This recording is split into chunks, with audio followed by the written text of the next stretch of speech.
Hey everyone, and welcome back to another Borkino game video. Today's video is dedicated to beating hard mode chapters 8 and 9. Let's go ahead and jump into the characters and show you the teams that I'm going to be working with today. And if I scroll to the bottom, you'll see here that I have 3 teams pretty much set up for 8-2, 8-3, and 9-3. These were the ones that I had difficulties with. And note 8-2, we're going to be talking about each team and how they pretty much function. So if we go into the main quest right here, jump into the hard modes and go into 8-2. This was probably the stage that started stumping me when I started, getting more into hard mode and trying to beat most of the content within the game. So what I want us to pay attention to is Fire Mage, and note that it says a long range attack, so he's going to be doing magic attacks to pretty much the farthest back unit, so someone like Yui would be fantastic here. And then we have Gatekeeper, who deals magic attack, but he deals area attack, so he's going to be killing or trying to attack everyone at once. And then we have the Stone Knight here, who's just going to be, pretty much doing magical defense, so he's going to be not ideal to bring Carol here, but you can bring Carol. He's going to be doing physical damage, short range attacks, and as you all know, Yuki has a blind and also deals magical attacks. So with this all being said, you want to create a party that is magically capable or magically defense heavy.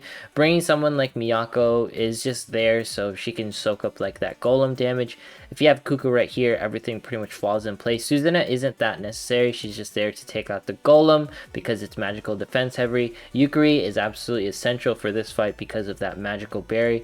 And I like Yui here because she's pretty tanky in the back line. You don't need her at 3-star. You don't need any of these characters at 3-star. They can completely function in 2-star. You might want to manual it just so you can time like Yukari's shield a little bit and the heals, depending on like how hard like difficulty is pretty much pushing you. But for the most part, Kuka is the hardcore carry for this fight, and same with Yukari, because the thing is, when story is, it's more about tanking and less about dealing damage. If you can survive the wave and kill everyone, that's more important than, killing the units as fast as possible. If you didn't know, Suzuna is like an MVP for PvE content in particular. They sort of go hand in hand like Shori and Suzuna, but you could say Suzuna hits harder just because of her crits. The only issue with Suzuna is that I feel like her TP takes a while to pretty much gain versus Shori. She has a bunch of TP boosting mechanics, and not to mention Shori has a little bit of AoE, which is, nice in certain situations.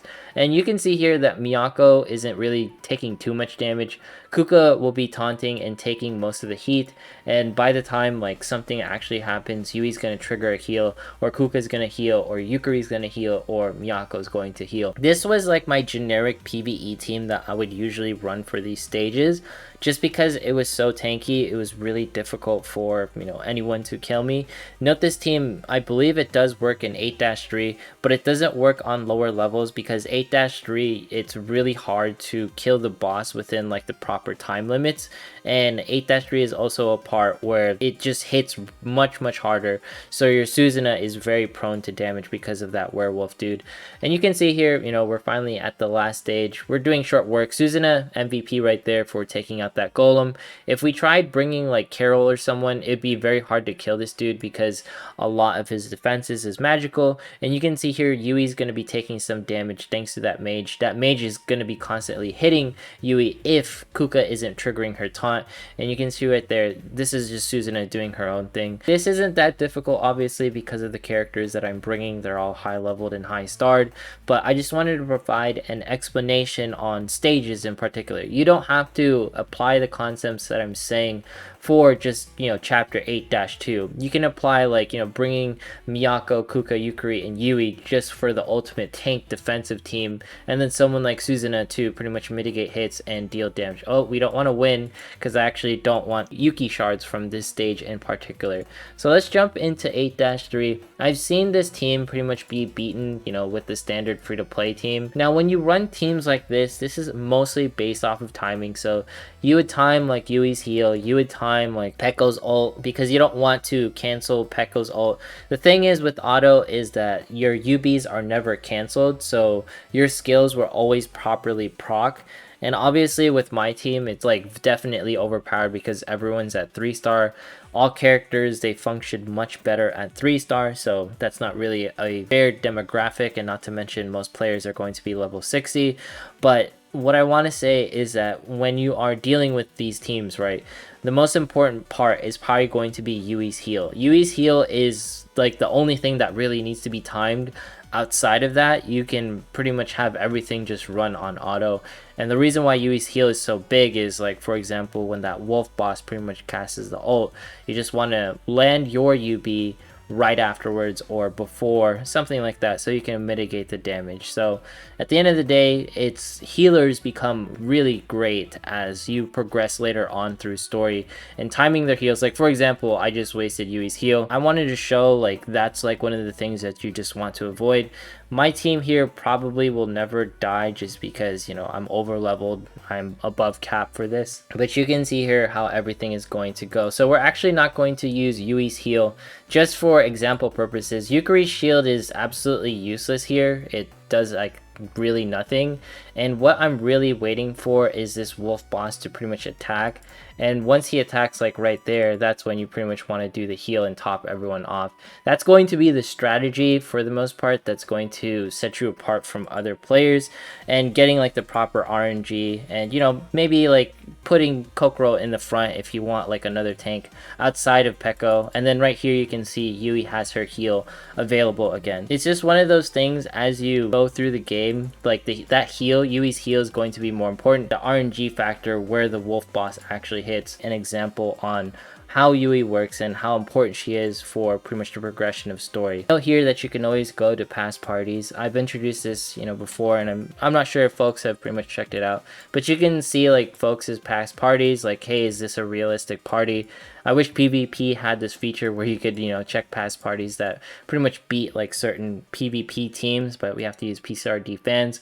But for the most part, you can like mimic these teams. You could just like hit copy, and you'll copy this team like within a certain tab, and you can run this team in particular in case you don't want to be like, oh, I have to run Bork's like particular team. And for this one, I ran like, you know, the Mitsuki team, and the hardest thing was probably 1 minute and 6 seconds when Saren cast her ult, this Saren in particular. And all you have to do is cast Yui's heal after she ults, and then cast Yukari's shield, and you should be fine. This boss is probably one of the most difficult things that I've fought after like the actual clan battle wave, which was interesting because I thought this Peacock boss was like way harder than the Hatsune event. These are like the things that you just want to like look out for, where you're just timing your heals. If you can time your heals in story, that's probably like my largest tip when it comes to tackling like hard mode. Just don't waste your heals and everything will be a lot better. Try to stack, you know, Yukari and possibly another healer and more tanks. Story is just about trying to take out your teams, and if you can keep them alive, everything will be good to go. Anyways, the purpose of this video is to show that quest mode leverages tanking, healing, and enemy reading to be successful. You can pretty much beat any stage so long as you stick to those fundamentals. You can always get the timing for healing a little bit better. So long as you can stick around longer in the fight, you'll be successful. For this one in particular, I pay attention to the fact Saren is here. I know what Saren's capabilities are. Her AoE, I need to heal that because it does deal hefty damage. This dude does short range attacks, so I need a bulky tank. And then for the last one, I need, you know, someone who can take the physical attacks, but most of all, mitigate the magical damage that's going to be hitting the 4 characters in the front and lowering their physical attack. And not to mention more magical damage. So even though it says physical here on the boss, I'm going to pay more attention to the fact that there is magical damage being thrown at me. And also, you know, if you go into the back and then you go to the main page, Grotto 2 times is now going to be occurring, so fantastic time to start farming up some resources so you can build even more characters. I should probably build my Akari. You know, my Akari is right here sitting. I'm gonna go ahead and unlock her, and hopefully folks understand that you can get any character via shards for free so long as you save for it. And one of the dangers, I'll put it out into a video, is that, you know, having too many characters is actually a huge detriment to you in Princess Connect. So the more characters that you have, because you will never have enough resources unless you're, you know, doing 2 times Grotto, 2 times dungeon, and all that stuff. And I know most folks are free to play, so limiting how you play the game or where you place your resources will be a huge factor to your success. Okay, this one's fairly interesting. I want to see how this team functions. I don't want to bring Tamaki for this fight. I want to bring Mimi. Now, we're going to bring Maho here just because of the fact she can attract Tamaki's attention.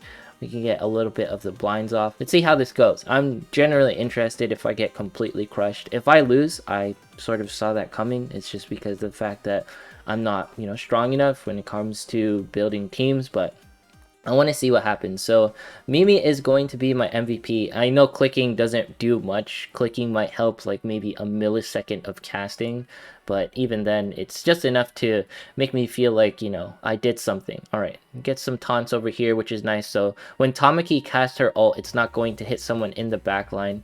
All right, it's not going to hit Maho now. Get some more SP. Very nice. Mimi getting in there. Only hitting Nozomi. That's interesting. I didn't know the taunt makes it do that. So there we go. 0 damage. Okay, Maho's still alive, which is pretty good to see. Pekko's already dead, but it doesn't matter. So long as we can get to, like, the fact that Nozomi taunted, that was a huge, like, factor with us because it prevented Tamaki from actually being killed by the Mimi.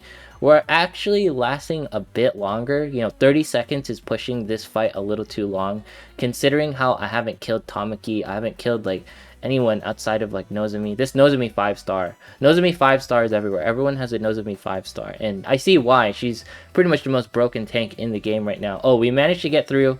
I think this is it. This is the dub. Well, this wasn't really a stall team per se because they had Pekko in the front. I just wanted to see if we could do it, and we managed to do it with this team. This is probably my really ghetto, like, Reno comp-ish, just because of the fact that Mimi is here and she hits like the second opponent. But anyways, if you made it this far into this video, consider subscribing, dropping a like, leaving a comment once we hit 15k subs. We are so close to that.